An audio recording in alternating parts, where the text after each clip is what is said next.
मर जाना कबूल है लेकिन बीजेपी के साथ जाना बिल्कुल कबूल नहीं है। ये डायलॉग मारा था नीतीश कुमार ने, सोशल मीडिया पर बहुत ज्यादा वायरल हो रहा है।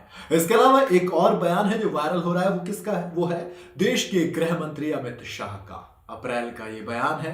अप्रैल को 2023 में ये बयान दिया। अमित शाह ने कहा कि अगर आपके मन में जरा भी संशय है कि नीतीश कुमार बीजेपी में आ सकते हैं तो आपको कह देता हूं कि उनके लिए बीजेपी के दरवाजे, भाजपा के दरवाजे बिल्कुल बंद हैं। अब सोचिए, सियासत में एक कहावत है कि कोई किसी का नहीं होता। गड़े मुर्दे यहां गाड़े नहीं जाते बल्कि रखे जाते हैं, क्योंकि क्या पता किसकी जरूरत कब पड़ जाए। एक फिल्म आई थी राजनीति, उसमें डायलॉग था, उसमें बिल्कुल साफ शब्दों में था कि राजनीति में ना तो मुद्दों को मारा जाता है ना मुर्दों को गाड़ा जाता है। यहां मुद्दे भी जिंदा रहते हैं और मुर्दों को भी रखा जाता है।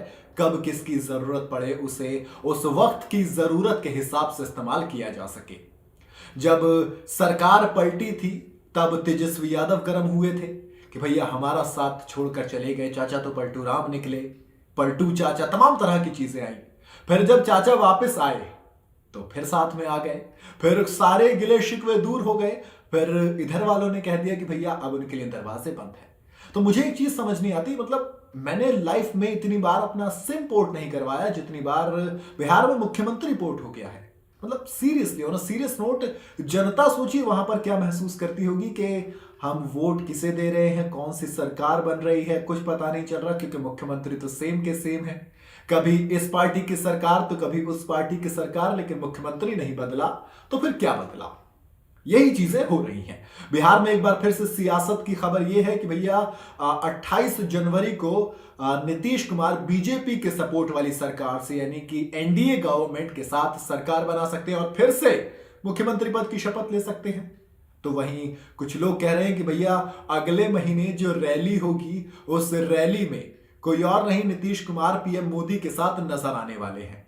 2024 का लोकसभा चुनाव जैसे जैसे नजदीक आ रहा है, इतनी ज्यादा सरगर्मी बढ़ती चली जा रही है कि सर्दी के इस मौसम में, जो कि नॉर्थ इंडिया में सर्दी है, उसमें सर्दियां पॉलिटिकल जो सर्कल्स हैं, जो राजनीतिक गलियारे हैं, उनमें नहीं लग रही, क्योंकि यहां पर राजनीति की गर्मी बहुत ज्यादा हो गई है। राहुल गांधी एक तरफ तो भारत जोड़ो यात्रा निकाल रहे हैं, उधर इंडिया गठबंधन टूटने पे लगा हुआ है। आप चाहे ममता की नाराजगी देखिए, आप आम आदमी पार्टी की नाराजगी देखिए, और अब आप नीतीश कुमार को देखिए।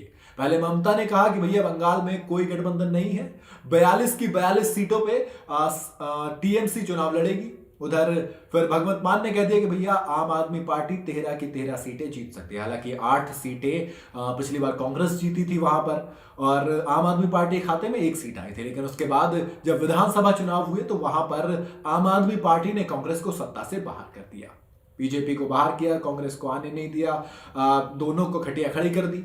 आम आदमी पार्टी ने इस बार तो कांग्रेस को सत्ता से बेदखल किया। सेम काम दिल्ली में भी हुआ था। तो एक तो इनकी आपस की लड़ाई, उसके बाद बंगाल की बात करूं तो वहां पे महज 2 सीटें इनके पास थी 42 में से, जबकि ममता के पास 22 सीटें थी। और दूसरी तरफ आता है अब राष्ट्रीय राजनीति, वो इंडिया गठबंधन जिसके नीतीश कुमार कन्वीनर बनने वाले थे, अब उससे बाहर जाते नजर आ रहे हैं। अगर वो एनडीए में जाते हैं तो फिर क्या बचेगा? क्योंकि अगर नीतीश कुमार ही चले गए, गठबंधन को बनाया किसने? गठबंधन को बनाया ममता ने, नीतीश ने और कांग्रेस ने। इधर राहुल गांधी भारत जोड़ो यात्रा निकाल गए, इधर इंडिया गठबंधन टूट गया। तो सवाल यही आता है, क्या वाकई में इस तरह से मुख्यमंत्री का पोर्ट होना, नीतीश कुमार का चला जाना, इंडिया गठबंधन का सीटों के ऊपर तालमेल ना बैठना, इस सब की जिम्मेदार कौन है? इस सब का जिम्मेदार कोई नेता है, कोई पार्टी है, या फिर एक गद्दी है जिसकी हर कोई चाहत रखता है? मुझे कमेंट में जरूर बताइएगा आपको क्या लगता है।